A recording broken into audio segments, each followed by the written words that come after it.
Chapter 13 Probability 13.2 exercise topic है multiplication theorem of probability. मान लीजिए आपके पास एक बॉक्स है, उस बॉक्स में 5 रेड 6 ब्लैक बॉल्स है। आपको इस बॉक्स में से 2 बॉल सिलेक्ट करने हैं। पहला बॉल जो आप सिलेक्ट करेंगे, फर्स्ट बॉल, वो रेड होना चाहिए। दूसरा बॉल जो आप सिलेक्ट करेंगे, सेकंड जो आपका सिलेक्शन होगा, वो ब्लैक होना चाहिए।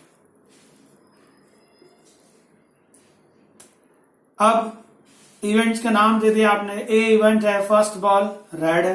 बी इवेंट नाम दिया, सेकंड बॉल जो आपने सिलेक्ट किया वो ब्लैक है।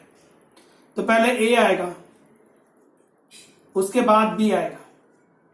सो you want probability of A intersection B. इसका प्रोनाउंसिएशन क्या आएगा? A and B.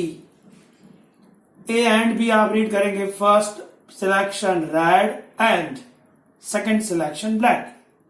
इसकी प्रोबेबिलिटी चाहिए तो ये बनेगा formula P of A into B given A. कैसे बना ये फॉर्मूला आप समझाता हूं आपको। You want A intersection B means first ball red and second ball black. Formula है P of A dot multiplication P of B given A. कैसे हुआ? आपने सबसे पहले रेड बॉल सिलेक्ट किया। रेड बॉल कितने हमारे पास? 5 आउट ऑफ कितने? 5 एंड 6 कितना हुआ? 11 मल्टीप्लिकेशन। फिर आपने second time black ball select किया। ब्लैक बॉल कितने हमारे पास? 6 आउट ऑफ कितने? आपने एक रेड बॉल सिलेक्ट कर लिया है तो रेड हो गए 4, ब्लैक है 6, तो कितना आएगा यहां पर? 10। ब्लैक बॉल जब आप सिलेक्ट करने गए, उसके पहले आपने रेड सिलेक्ट कर लिया तो रेड तो एक कम हो गया, तो जो टोटल नंबर ऑफ बॉल थे 4 हो गए रेड, 6 हो गए ब्लैक, 6 और 4 हो गया 10। मतलब इवेंट बी पर जब आप गए तो उस पर ए का इफेक्ट आया। That's why B given A. A direct हो गया, ए किसी पर डिपेंड नहीं कर रहा, ना उसके ऊपर किसी का इफेक्ट है। ए हो जाने के बाद आप जब बी इवेंट करने गए तो उस पर ए का इफेक्ट आ गया। मान लीजिए एक और एग्जांपल देते हैं आपको। ये जो बॉक्स है उसमें 7 ब्लैक एंड 8 रेड है। इसमें से आपको 3 बॉल सिलेक्ट करने। 3 बॉल सिलेक्ट करने हैं तो पहली कंडीशन है कि पहले 2 ब्लैक आएंगे, तीसरा रेड आएगा। तो 3 इवेंट ले लिए जाएंगे, ए बी सी। पहले 2 ब्लैक, मतलब फर्स्ट टाइम आप ब्लैक सिलेक्ट करेंगे, सेकेंड टाइम आप ब्लैक सिलेक्ट करेंगे, थर्ड टाइम आपको रेड सिलेक्ट करना है। सो ब्लैक जब आप सिलेक्ट करने गए, पहली बार इवेंट ए, सेकेंड टाइम आपने ब्लैक सिलेक्ट किया इवेंट बी, थर्ड टाइम आपने रेड सिलेक्ट किया इवेंट सी।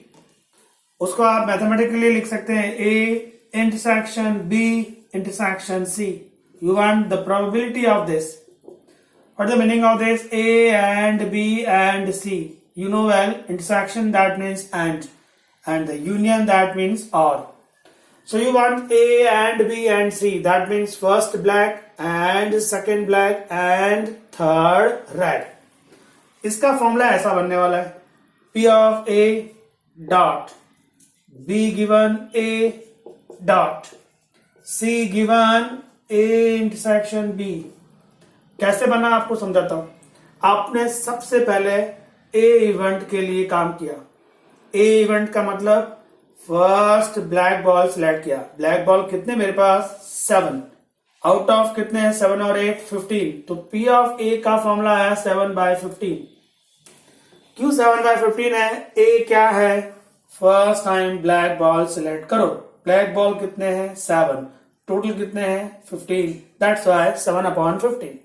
फिर आप बी इवेंट पे गए, पर बी इवेंट से पहले ए हो चुका है। बी इवेंट मतलब आप सेकेंड टाइम ब्लैक सिलेक्ट करने जा रहे हो, उसके पहले ए हो गया है, इसलिए आपने लिखा बी गिवन ए। बी तक पहुंचे, उसके पहले ए हुआ, मतलब बी पर ए का इफेक्ट है, दैट्स वाई बी गिवन ए हो गया है। फिर आप बी पर जा रहे हो, ए में आपने पहली बार ब्लैक बॉल उठा लिया, तो ब्लैक बॉल हो गए आपके पास 6 एंड टोटल आपके पास हो गया 14। तो जब आप सेकेंड टाइम ब्लैक बॉल लेने जाओगे तो हमारे पास ब्लैक बॉल है 6, टोटल हमारे पास है 14, तो आंसर आएगा 6/14। अब आप सी इवेंट पे जा रहे हो, आप देख रहे हैं कि सी इवेंट से पहले ए एंड बी दोनों हो गए, इसलिए हम लोगों ने लिखा है C given A and B, मतलब सी इवेंट में जाने से पहले ए भी हुआ एंड बी भी हुआ। ए जिसमें आपने पहली बार ब्लैक बॉल सिलेक्ट किया, बी जिसमें आपने दूसरी बार ब्लैक बॉल सिलेक्ट किया, मतलब 2 ब्लैक बॉल कम हो गए। तो 7 में से 2 ब्लैक बॉल चले गए, बच्चे 5, टोटल हो गए हमारे पास 13, 5 एंड 8 13।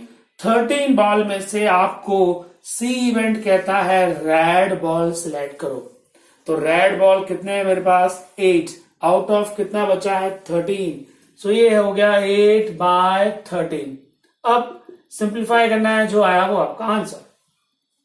तो अभी जो मैंने आपको 2 एग्जांपल एक्सप्लेन किए, ये आपको मल्टीप्लिकेशन थ्योरम एक्सप्लेन करता है प्रोबेबिलिटी का, जिसमें आपका पहला फॉर्मूला ये बना ए इंटरसेक्शन बी। अगर 2 इवेंट हैं तो पहला डायरेक्ट हो जाएगा, दूसरा करने से पहले उस पर पहले का इफेक्ट आएगा। 3 अगर आपके पास एप्लीकेशन बनते हैं तो उसको बोलते हैं A intersection B intersection C. पहला डायरेक्ट हो जाएगा, दूसरा जाएंगे तो उस पर पहले का इफेक्ट आएगा, और जब तीसरे पे जाएंगे तो उस पर पहले और दूसरे दोनों का इफेक्ट आएगा। तो ये है आपका multiplication rule. As a note last में हम लोग उसको लर्न कर लेते हैं। पहला formula probability of A intersection B, that means A and B. So what is the multiplication rule for 2 events? P of A dot P of B given A. And for 3 events, if we have probability of A intersection B intersection C, that means 3 event का multiplication rule, तो P of A direct आ जाएगा, B पर जाएंगे तो उस पर A का effect आएगा, और जब हम C पर जाएंगे तो उस पर A एंड B दोनों का इफेक्ट आएगा। तो ये है आपका multiplication theorem for 1 and 2, for 2 event and for 3 event. Screenshot please. Now one more theorem is there, 13.2। 2 रूल्स पर काम करने वाली एक्सरसाइज है। पहला है मल्टीप्लिकेशन थ्योरम, दूसरा है इंडिपेंडेंट इवेंट। क्या होता है इंडिपेंडेंट इवेंट? स्क्रीनशॉट ले लिया friends. Now next theory is independent event. कोई भी 2 इवेंट हो, 3 इवेंट हो, 4 इवेंट हो या एन इवेंट्स हो, वो इंडिपेंडेंट कब माने जाएंगे? जब उनके इंटरसेक्शन का आंसर मल्टीप्लिकेशन के इक्वल हो जाएगा, तो वो आपके लिए इंडिपेंडेंट इवेंट है। Intersection is equal to multiplication. If A and B are independent event, then your rule is probability of A intersection B equal to probability of A dot probability of B. अगर 2 event आपके पास independent हैं तो उनका intersection का probability equal to individual probability का multiplication होता है। Suppose we have 3 event, if A and B and C are independent event, then what is the probability of A intersection B intersection C is equal to probability of A into B into C. The same thing for n events हैं तो intersection is equal to multiplication भी आएगा। One more note is there. If A and B are independent events, then A dash and B dash are also independent events. मतलब अगर आपके पास event A और B independent है तो उसका complement भी इंडिपेंडेंट होगा. कॉम्प्लीमेंट मतलब you can say probability of A dash intersection B dash is also equal to P of A dash dot P of B dash. So अगर event A और B independent है तो उसके complement भी independent रहेंगे. तो independent event की definition क्या कहती है? Intersection is equal to multiplication. वो चाहे 2 इवेंट हो या 3 हो या 4 हो या n इवेंट्स. इंडिपेंडेंसी कहती है कि अगर ए और बी इंडिपेंडेंट है तो उसके कॉम्प्लीमेंट भी इंडिपेंडेंट रहेंगे. मतलब A dash intersection B dash is also equal to A dash into B dash probability. Now independency में एक और थियरी है जो बहुत इंपॉर्टेंट है, pairwise independency. Pairwise independency क्या है? 3 रूल्स. अगर probability of A intersection B equal to हो गया probability of A into probability of B, probability of B intersection C is equal to हुआ probability of B into probability of C, and C intersection A is equal to probability of C into probability of A. ये 3 rule अगर satisfied हो गए तो आप लिखेंगे कि ये आपके लिए पेयर वाइज इंडिपेंडेंसी है. किसके बीच में पेयर वाइज इंडिपेंडेंसी है? For a 3 events A, B and C. A, B और C पेयर वाइज इंडिपेंडेंस कब माने जाएंगे? जब दो की जोड़ी A and B, A into B हो जाए, B and C, B into C हो जाए, C and A, C into A हो जाए, तो 3 events A, B, C are pairwise independence. और म्यूचुअली इंडिपेंडेंसी क्या होती है? म्यूचुअली इंडिपेंडेंसी में पेयर वाइज इंडिपेंडेंसी आपको पहले प्रूव करना है. पेयर वाइज इंडिपेंडेंसी प्लस आपको तीनों का इंटरसेक्शन का मल्टीप्लिकेशन भी इक्वल बताना पड़ेगा. तो आप कहेंगे कि म्यूचुअली इंडिपेंडेंसी बनेगी. दो की जोड़ी आप बनाते हो A and B, B and C, C and A, तो वो 3 रिजल्ट सेटिस्फाइड अगर होते हैं तो वो पेयर वाइज है. और अगर आपको बोर्ड एग्जाम पूछता है कि म्यूचुअली इंडिपेंडेंसी प्रूव करो तो पहले आपको ये पेयर वाइज प्रूव करना है, प्लस वन मोर एक्स्ट्रा तीनों का इंटरसेक्शन इज इक्वल टू तीनों का मल्टीप्लिकेशन भी प्रूव करना पड़ेगा. तो ये आपके लिए म्यूचुअली इंडिपेंडेंसी बनेगी. सो इंडिपेंडेंट इवेंट्स क्या है?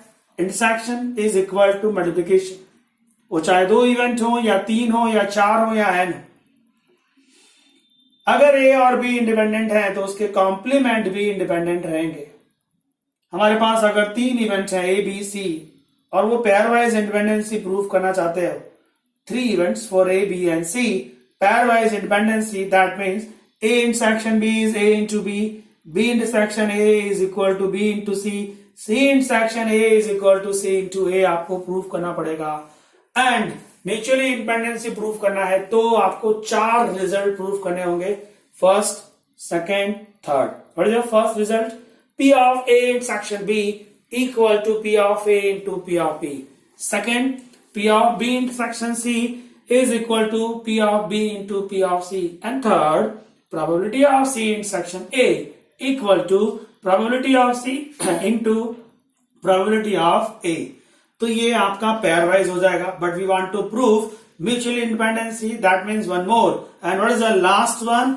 दो की पेयरिंग में आपने इंडिपेंडेंसी प्रूव की, तीनों का भी आपको इंडिपेंडेंसी बताना पड़ेगा. Means A intersection B intersection C is also equal to P of A into P of B into P of C. अगर आपने ये 4 रिजल्ट प्रूव कर दिए 1, 2, 3 एंड 4, तो वो 3 इवेंट जो है वो म्यूचुअली इंडिपेंडेंट है ऐसा कहा जाएगा. सो ये 2 थियरम्स हैं, multiplication rule of probability and independency of probability.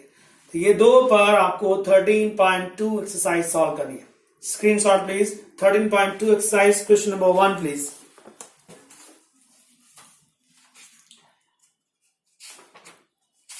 Okay friends, question 1. Question ध्यान से रीड करेगा. प्रोबेबिलिटी में जितना अच्छे से आप सब रीड करेंगे उतना बेटर आपको समझ में आएगा.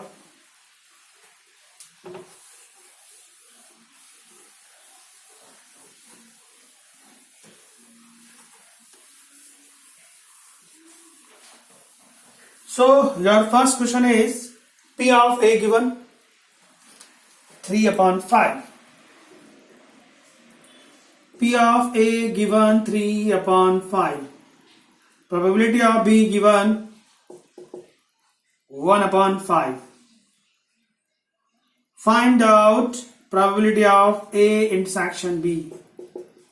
If A and B are independent event. We know that A and B are independent event. That means we can say that probability of A intersection B is equal to probability of A dot probability of B.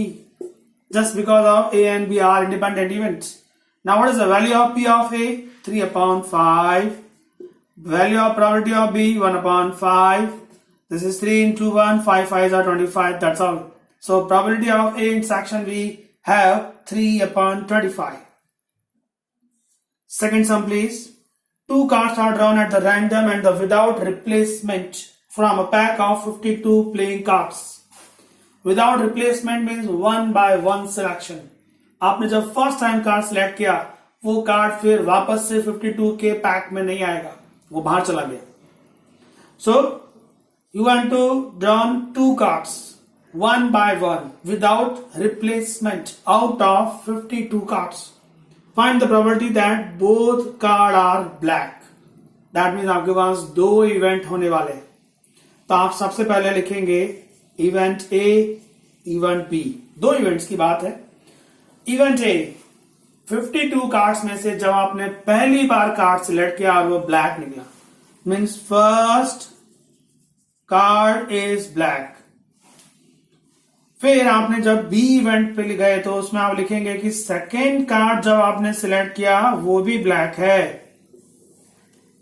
So what you want friends? You want probability of A intersection B. Why? Probability of A intersection B. The meaning of A intersection B means A and B. A and B wording में आपने क्या लिखा है? What is A? First card is a black. And what about the B? Second card is a black. So A and B means first card black and second card black. First card black and second card black. उसका clear meaning है both card are black. And you want this. Both card are black. So just apply multiplication rule of A intersection B. What is the rule? You want probability of A intersection B, and the formula is probability of A dot probability of B given A. Now what is the probability of A? A means first card is a black.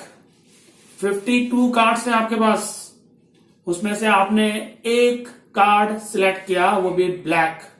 And cards का अगर आपको distribution पता हो तो क्या scene है? Cards के distribution में 26 रेड होते हैं, 26 ब्लैक होते हैं.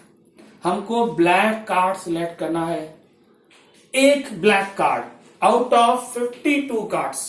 सो 26 ब्लैक कार्ड्स में से आप एक कार्ड को सिलेक्ट करते हैं. So what is the combination? Combination क्या था? Combination mean selection. सिलेक्शन कहता है 26C1 out of what? 52C1. That means जब आप इवेंट ए फाइंड आउट करने जा रहे हैं जिसको वर्डिंग में आपने लिखा है कि फर्स्ट कार्ड ब्लैक सिलेक्ट होने वाला है, तो 26 ब्लैक कार्ड में से एक कार्ड का सिलेक्शन आउट ऑफ 52 कार्ड्स में से एक कार्ड का सिलेक्शन. ये इवेंट ए खत्म हो गया. इवेंट ए का आंसर आ गया 26 डिवाइडेड बाय 52. अब आप इवेंट बी पे जा रहे हैं. Your B event is second time जब आप कार्ड सिलेक्ट करने जा रहे हो उसमें भी आपको ब्लैक कार्ड ही सिलेक्ट करना है. तो second event is second card is a black card, but B event से पहले ए इवेंट हो गया, दैट मीन्स बी ए पर डिपेंड करता है, that means B given A. So ये है आपका answer. You want the probability of B, but B से पहले ए हुआ, दैट्स वाई आपने लिखा probability of B given A, मतलब बी पर आप जब पहुंचे उसके पहले ए हो चुका है। ए में क्या किया आपने, एक ब्लैक कार्ड सिलेक्ट किया, आउट ऑफ कितने थे कार्ड्स, 52। सो अभी आपने जब एक कार्ड ब्लैक का सिलेक्ट कर लिया तो नंबर ऑफ ब्लैक कार्ड कितने हो गए, 25। 26 में से एक कार्ड चला गया। Now number of black card 25। Now total cards कितने, हमारे पास कार्ड थे 52, उसमें से भी एक कार्ड चला गया तो टोटल बचे कितने, 51। नाउ योर इवेंट बी जो ए के बाद आया, सो बी गिवन ए, इसका आंसर है सेकेंड टाइम जब आप ब्लैक कार्ड सिलेक्ट करने गए तब मेरे पास ब्लैक कार्ड 25 थे, एंड आउट ऑफ मेरे पास टोटल कार्ड्स कितने थे, 51। सो बी गिवन ए का आंसर है 25/51। Next step is your answer. You want both card are black, तो आपने दो इवेंट सपोज किए, event A and event B. Event A में फर्स्ट कार्ड जब आपने सिलेक्ट किया वो ब्लैक निकला, सेकेंड टाइम जो कार्ड आपने सिलेक्ट किया वो भी ब्लैक निकला, सो ए एंड बी हो गया। You want A intersection B, and the formula of probability of A intersection B is probability of A multiplication probability of B given A. सबसे पहले probability of A find out किया जिसका answer 26/52 है, and the second time probability of B given A find किया जिसका answer 25/51 है। Something cancellation, something और answer. Is that clear, friends? So question 1 and the question 2. Please screenshot please. Now third sum read करिएगा। एक box है oranges का, उसमें आप क्वेश्चन रीड करेंगे तो पता चलेगा कि टोटल 15 ऑरेंजेस हैं, उसमें 12 are good and 3 are bad. आपको उसमें से 3 ऑरेंज सिलेक्ट करने। कंडीशन ये है कि बॉक्स को अप्रूवल कब मिलेगा, अप्रूवल तभी मिलेगा जब आपने जो 3 ऑरेंज सिलेक्ट किए वो तीनों 3 ऑरेंज आपके लिए गुड कंडीशन में होने चाहिए। बॉक्स में 15 ऑरेंजेस हैं, 12 are good and 3 are bad, right. अब बॉक्स को अप्रूवल देना है, बॉक्स को अप्रूवल तभी मिलेगा जब आप उसमें से 3 ऑरेंज सिलेक्ट करेंगे, और तीनों 3 कैसे होने चाहिए, 3 आर गुड ऑरेंजेस, तो आप बॉक्स को अप्रूवल दे देंगे। ओके फ्रेंड्स, क्वेश्चन क्लियर है।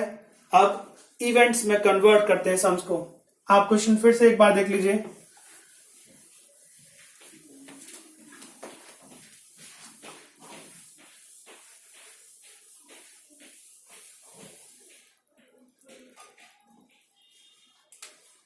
क्वेश्चन नंबर 3, बॉक्स में टोटल 15 ऑरेंजेस, उस 15 ऑरेंजेस में से 12 आर गुड, 3 आर बैड।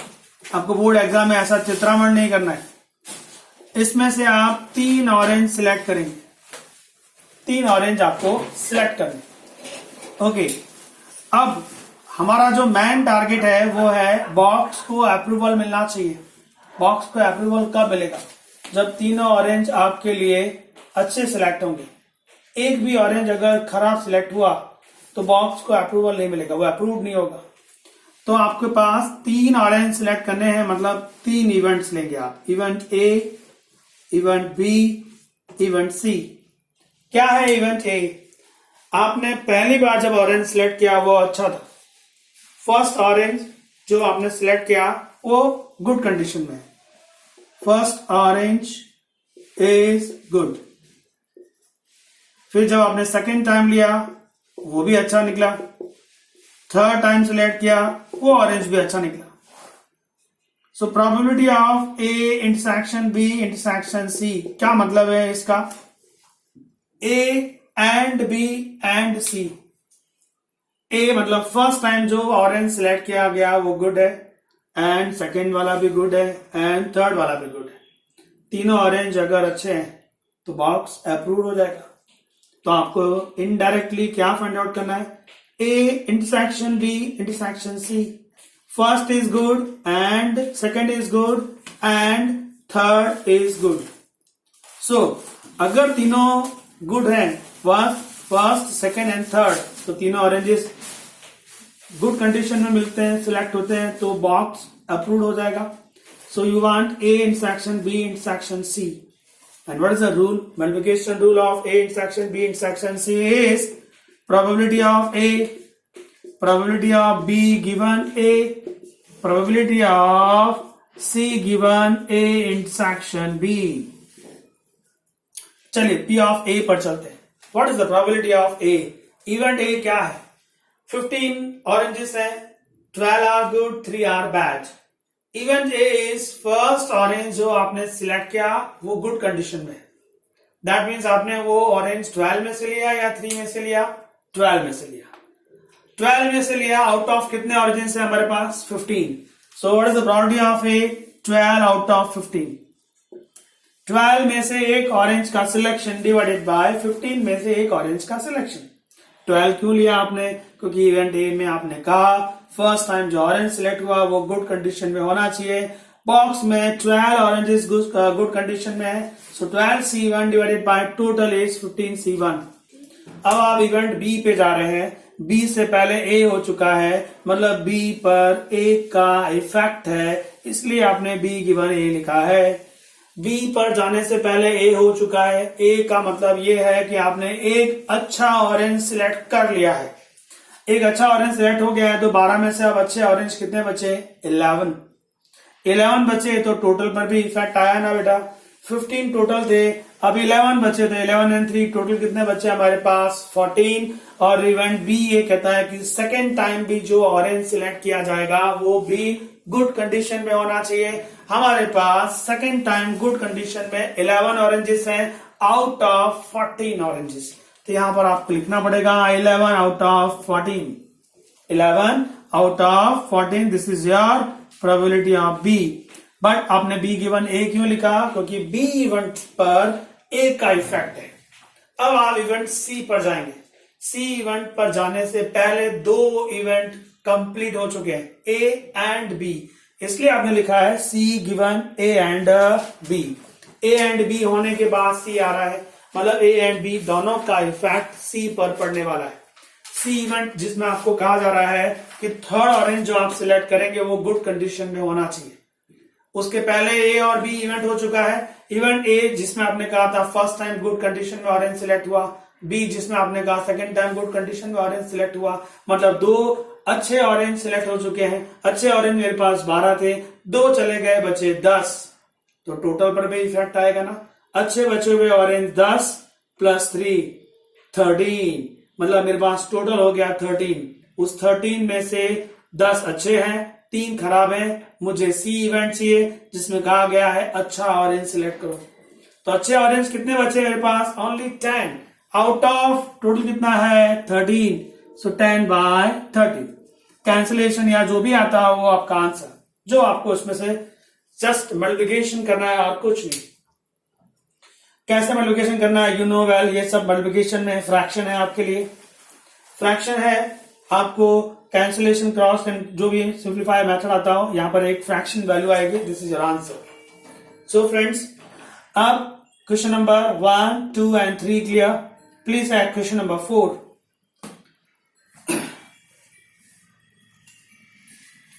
ये फ्रैक्शन है, आई होप आप सॉल्व कर सकते हैं. ये 5th स्टैंडर्ड में आता है. फ्रैक्शन कैंसिलेशन के साथ जो आंसर आता हो इतना तो आपको आना चाहिए. Alright friends,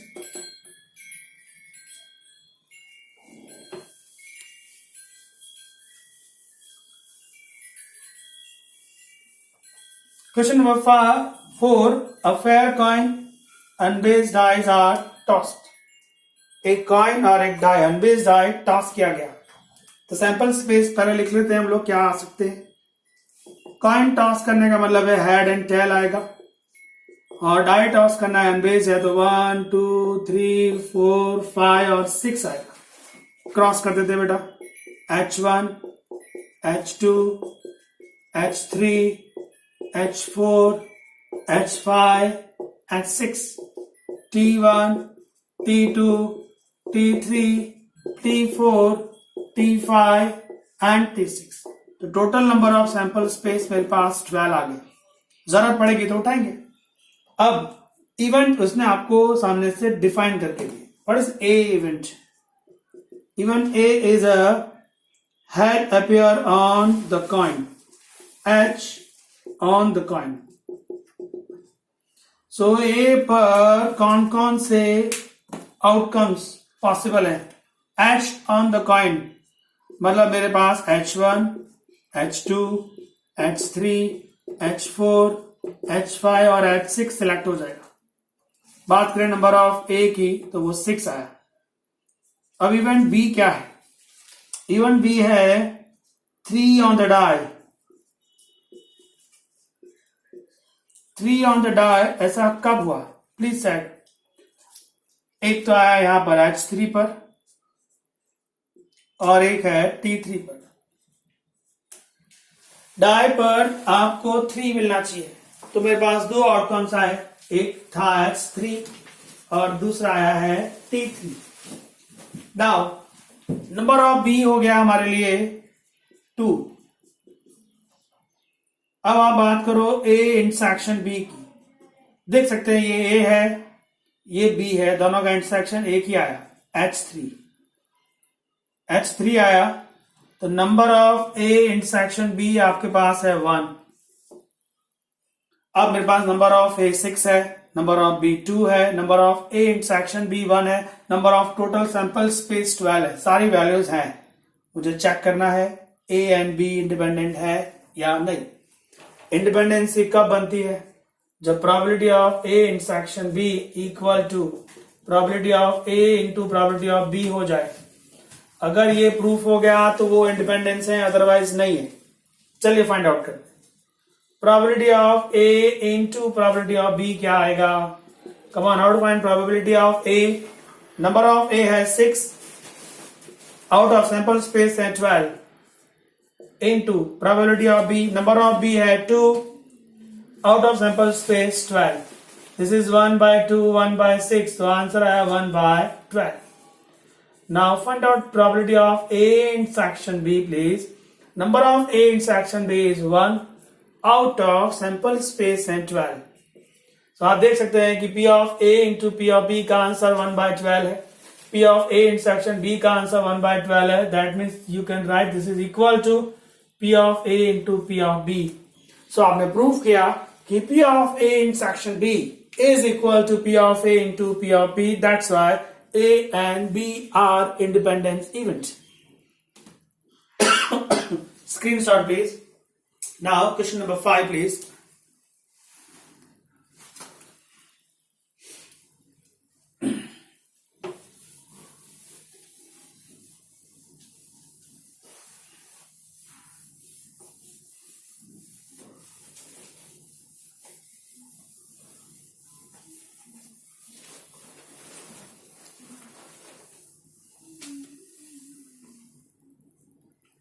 question 5.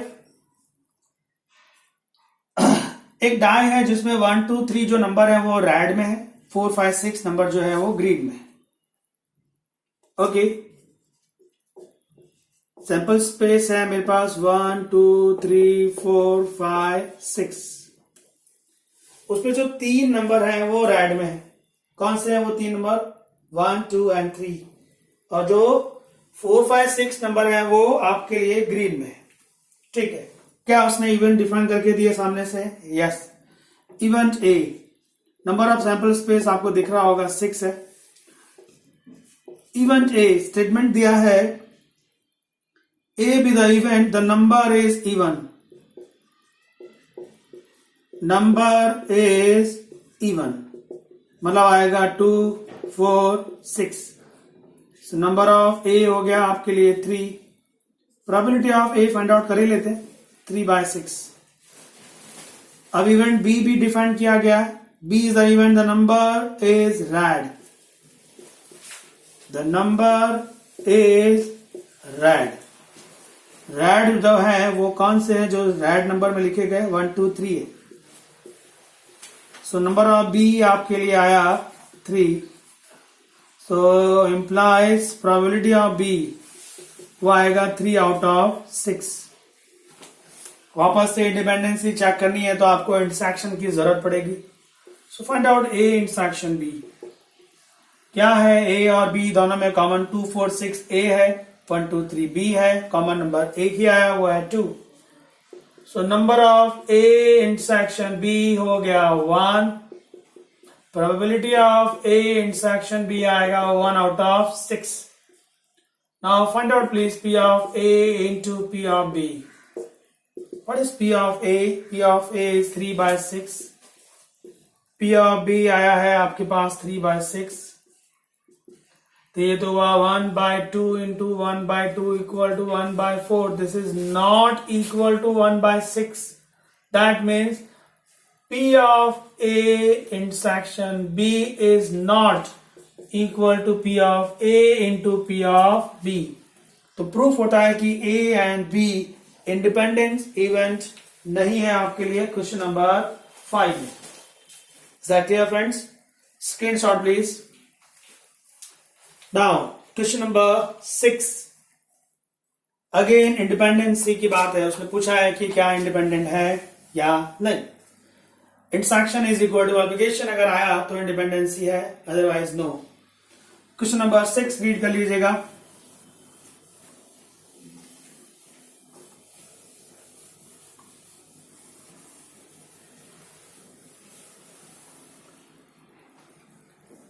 E and F, we have two events. Probability of E is given 3/5. Probability of F given 3/10. Probability of E intersection F वो दिया है आपको 1/5। चलिए P of E into P of F निकालते हैं। P of E 3/5, this is 3/10, 9/50, not equal to 1/5। So आपने prove किया P of E intersection F is not equal to P of E into P of F. That means E and F are not independent event. Independency के लिए intersection is equal to multiplication आना चाहिए था। Now question number 7 please. दो अलग अलग सम है 7 में। A and B we have a 2 event। Condition दी गई है आपको P of A is 1/2, P of A union B 3/5, A union B 3/5, and P of B, probability of B वो P दिया गया है। अब दो अलग अलग कंडीशन है कि अगर ये म्यूचुअली एक्सक्लूसिव इवेंट्स हैं तो P का वैल्यू क्या आएगा, और अगर इंडिपेंडेंस इवेंट है तो P का वैल्यू क्या आएगा। पहले क्वेश्चन नंबर 1 के लिए बात करते हैं। A and B exclusive event, A and B exclusive events का मतलब होता है उसकी प्रोबेबिलिटी नल सेट है। मतलब A intersection B null set है तो ऐसा लिखते हैं, अगर A और B एक्सक्लूसिव इवेंट्स हैं, एक्सक्लूसिव का मतलब है A intersection B null set होगा। अगर नल सेट है तो P of A intersection B आपके पास 0 आएगा। ओके, 0 आएगा। आपको A यूनियन B दिया गया है 3/5। A यूनियन B का फॉर्मूला होता है P of A plus P of B। P of A intersection B is equal to 3/5. Put all the values. What is P of A? 1/2. What is P of B? Small p. P of A intersection B 0. 3/5. So P equal to answer आया 3/5 minus 1/2. 6 minus 5 1/10. तो अगर आपके पास A and B exclusive है तो P का value आएगा 1/10। Screenshot, इसी में एक सेकेंड सम है। अगर वो इंडिपेंडेंट है तो P का वैल्यू क्या। स्क्रीनशॉट लीजिएगा प्लीज। 7 का सेकंड नंबर यहां एक्सप्लेन कर दे रहा हूं इसको रफ करके। 7 का second number, if A and B are independent event, A and B are independent event. That means probability of A intersection B equal to probability of A into probability of B given. ये given है इस सम में। वापस से वहीं से start करेंगे। probability of A union B आपको दिया है 3/5 and the formula of A union B is P of A plus B minus intersection B equal to 3/5. Probability of A as it is, B as it is, but what about the A intersection B? ये रहा. This is our A into B. So P of A into P of B equal to 3/5. Now put the values जो आपको पता है. P of A है हमारे पास 1/2. P of B आप small p दिया हुआ है. Again P of A 1/2.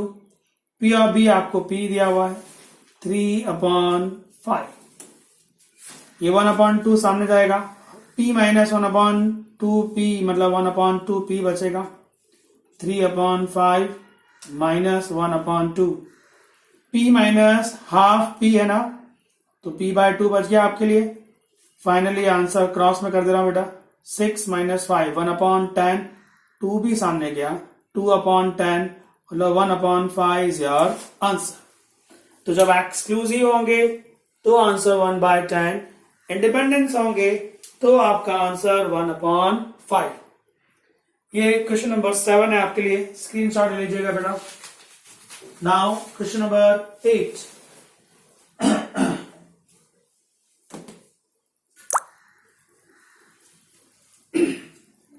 Done? Okay, question 8 please.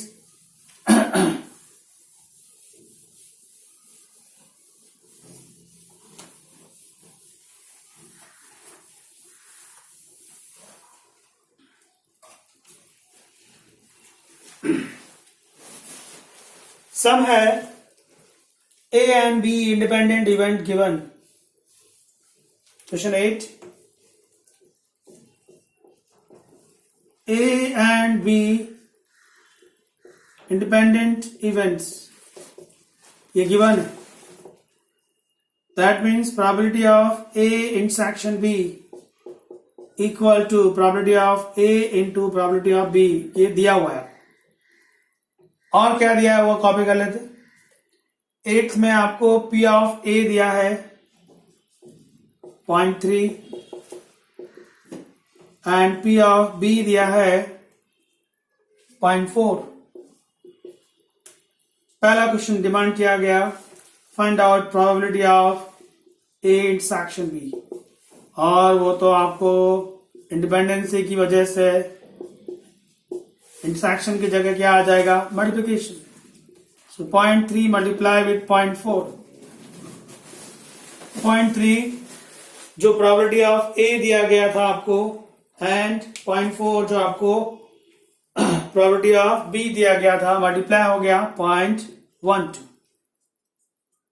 Second number आपको सम पूछा गया है, find out A union B. Formula लगेगा इसका, probability of A plus probability of B A intersection B. Probability of A है 0.3, प्रोबेबिलिटी ऑफ B है 0.4 और A intersection B आया 0.12. राइट. सो 0.7 0.43 का टोटल हो गया 0.7, उसको 0.12 से माइनस किया तो आया 0.58. अब नेक्स्ट क्वेश्चन पूछा गया है थर्ड नंबर में, A given B. Find out probability of A given B. Formula है 0.1 एक्सरसाइज की तरफ से, A intersection B upon probability of B. But probability of A intersection B इस क्वेश्चन में है A इंटू B, तो उसका फॉर्मूला यूज कर लिया, P of A into P of B upon P of B ये कैंसिल, पी ऑफ ए बच गया और पी ऑफ ए तो आपको 0.3 दिया गया है। एंड फोर्थ में आपसे पूछा गया है find out B given A, right? Yes. तो फॉर्मूला बनेगा B intersection A divided by probability of A. B intersection A आपको इस समय दिया हुआ है ए इंटू बी, सो आपने लिखा P of A into P of B divided by P of A, ये कैंसिल, बचा पी ऑफ बी। और इस क्वेश्चन में आपके पास पी ऑफ बी का वैल्यू दिया गया है 0.4। That's all. सो 8th में ए और बी इंडिपेंडेंस इवेंट थे, उसके बेस पर आपको ये 4 अलग अलग सम पूछे गए। Screenshot please.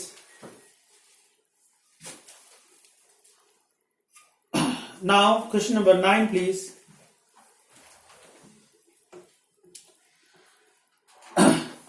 ओके,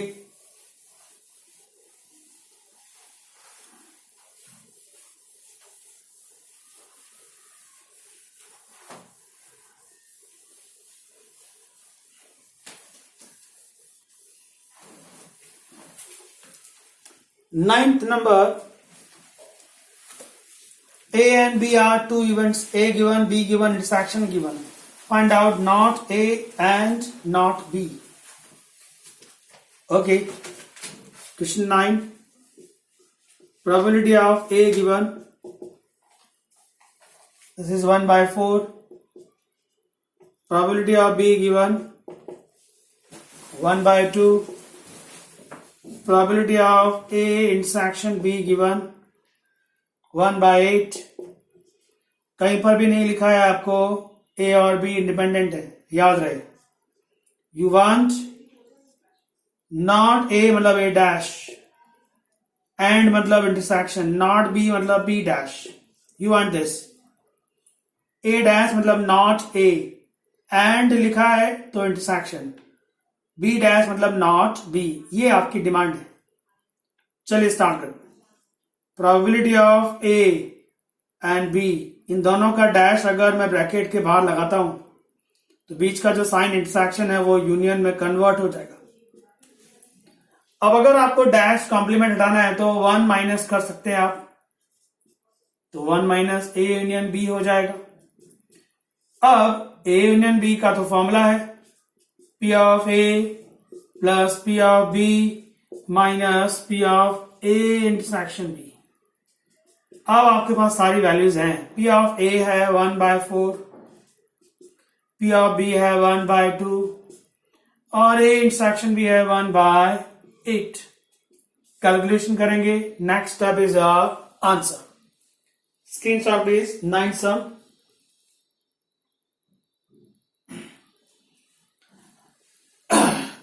ओके, इसको आप एक और चीज से सॉल्व कर सकते हैं। इसका अगर सेकंड मेथड आपको चाहिए तो आप देख सकते हैं कि A इंटरसेक्शन B आपको 1/8 दिया है and P of A into P of B 1/4 1/2 का 1/8 होता है। तो आपने चेक किया कि P of A intersection B equal to P of A into B आता है। तो आप स्टेटमेंट लिखेंगे A and B are independent events. अब आपकी डिमांड है इस क्वेश्चन में A dash intersection B dash. और मैंने आपसे कहा था कि अगर A और B इंडिपेंडेंट है तो उसके कॉम्प्लीमेंट भी इंडिपेंडेंट होते हैं। मतलब आप डायरेक्टली लिख सकते हैं P of A dash into P of B dash. A dash कैसे आएगा? A आपके पास 1/4 है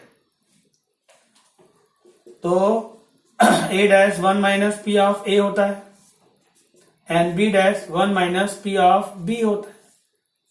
अभी खाली आपको वैल्यू रखनी है A की और B की। ये रही आपके सामने 1/4 एंड 1/2। आपने सबसे पहले चेक किया कि A इंटरसेक्शन B आपको 1/8 दिया था, P of A आपको 1/4 दिया था, P of B आपको 1/2 दिया था। तो पता चला कि A इंटरसेक्शन B का जो आंसर 1/8 है वो A इंटू B के इक्वल है। तो आपका स्टेटमेंट आया A and B are independent. Independent है अगर ए और बी, तो A dash B dash are also independent. You want A dash intersection B dash is equal to, आप लिख सकते हैं P of A dash into P of B dash. How to find P of A dash? 1 minus p of a. How to find p of b dash? 1 minus p of b. Now just put the values of p of a and p of b. Screenshot please. Now question number 10. Screenshot ले लीजिएगा friends. Now question 10 please.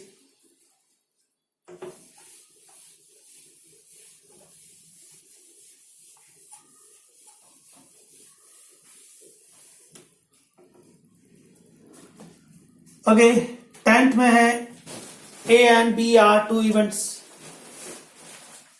where probability of A is 1 by 2 given, probability of B is 7 by 12 given.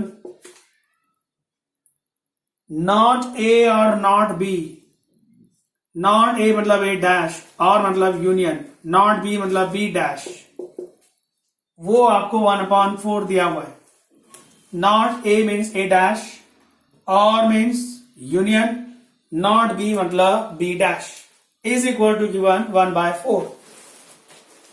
आपको check करना है A and B are independent or not। How to check? Start करते हैं। P of A dash union B dash, अगर आप उन दोनों का डैश ब्रैकेट के बाहर ले जाते हो तो A और B के बीच में जो यूनियन का साइन है वो इंटरसेक्शन हो जाएगा। नाउ आपको अगर 1 में से इसको माइनस करना है तो होल डैश चला जाएगा, but A dash union B dash का तो वैल्यू दिया हुआ है 1/4। अब ये 1/4 को यहां लाओ, इसको यहां लेके आओ, तो probability of A intersection B हो जाएगा 1 minus 1/4। तो probability of A intersection B हो गया आपके लिए 3/4। रिजल्ट नंबर 1 मान लीजिए। Now P of A into P of B निकालते हैं। What is P of A? 1/2। P of B 7/12। This is 7/24। Result number 2 हो गया। क्या A intersection B is equal to P of A into P of B है आपके लिए number 10 में? No. That means P of A intersection B is not equal to P of A into P of B. So A and B are not independent events. Not independent का मतलब आप dependent लिख सकते हैं। अगर आपको MCQ पूछा जाएगा तो ऑप्शन में डिपेंडेंट जैसा कोई ऑप्शन दे सकते हैं। अब ए और बी अगर इंडिपेंडेंट नहीं है तो वो डिपेंडेंट इवेंट्स माने जाएंगे। Screenshot please. Last question number 11।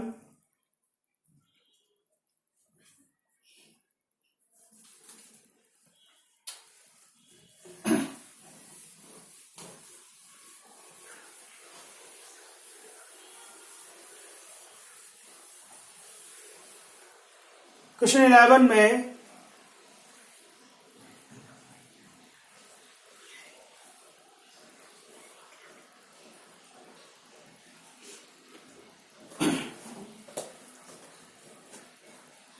ए और बी इंडिपेंडेंस दिया गया है। पी ऑफ ए और पी ऑफ बी भी आपको दिया है। पी ऑफ ए इज 0.3,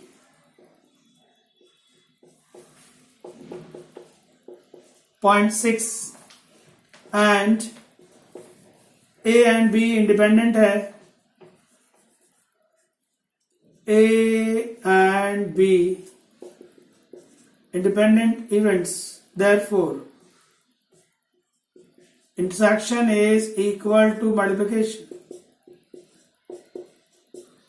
ये आपको कंडीशंस दी गई है, उसके बेस पर पहला सम पूछा है find A and B. A and B मतलब ए इंटरसेक्शन बी। आंसर है P of A into P of B. ये वैल्यूज आपके सामने है। 0.3 मल्टीप्लाई विद 0.6 0.18।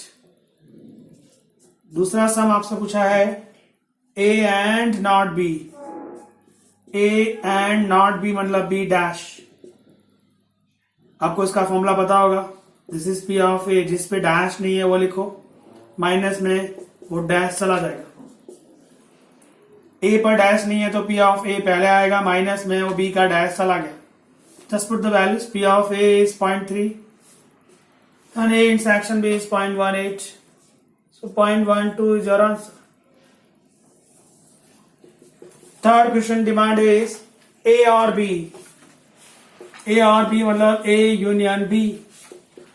फॉर्मूला लगेगा P of A plus P of B minus P of A intersection B. Just put all the values. Answer आ जाएगा बेटा। P of A आपको दिया है 0.3, P of B दिया है 0.6 and A intersection B आपके पास आया है 0.18। This is 0.9, 0.9 में से 18 को निकाल दो, 0.78 your answer. And the last one, neither A nor B. Neither A मतलब ना तो A चाहिए and ना आपको B चाहिए। A dash intersection B dash, अगर आइदर होता तो A dash union B dash आता। वर्ड दिया है नाइदर A नॉर B मतलब ना तो A चाहिए एंड ना B चाहिए, that means we want A dash intersection B dash. आपको उसने कहा था A एंड B इंडिपेंडेंस, तो उसके कॉम्प्लीमेंट भी इंडिपेंडेंस होंगे ना। So we can write this is equal to P of A dash into P of B dash. What is P of A is 0.3, so A dash आएगा 0.7, P of B 0.6 है तो B dash आएगा 0.4। Put the values please, 0.7 multiply with 0.4, 0.28 is your answer. If A and B are independent, that means A and B complement are so independent. Independent मतलब intersection की जगह कौन सा sign लगेगा, multiplication का साइन। सो इस exercise का ये फर्स्ट पार्ट है, फर्स्ट 11 सम क्लियर फ्रेंड्स, स्क्रीनशॉट ले लीजिएगा friends. Thank you very much.